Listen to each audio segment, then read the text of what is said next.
हनुमान् श्रीपदो वायुपुत्रो रुद्रो नघोजरः अमृत्यवीरवीरश्च ग्रामवासो जनाश्रयः धनदो निर्गुणः शूरो वीरो निधिपतिर्मुनिः पिङ्गाक्षो वरदो वाग्मी सीताशोकविनाशकः शिवः शर्वपरो व्यक्तो व्यक्ताव्यक्तो धराधरः पिङ्गकेशः पिङ्गरोमा श्रुतिगम्यः सनातनः अनादिर्भगवान् देवो विश्वहेतुर्जनाश्रयः आरोग्यकर्ता विश्वेशो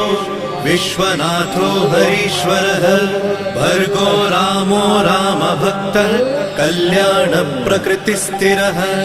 विश्वम्भरो विश्वमूर्तिर् हनुमान जी महाराज रे भाई रेलिंग है जगह गेट बंद करवारो आ है सरपंच अशोक जी रे तरफ हूँ और यार माधे पत्र लगावानो है गुलाबदास जी महाराज रे तरफ से और कोई पण कैमरा है कुटुंब रहे हनुमान जी रे भेट बीजी देवी है तो वो बोली हके और दई हके बादन छुट्टी आज के अमरदास महाराज दी छुट्टी।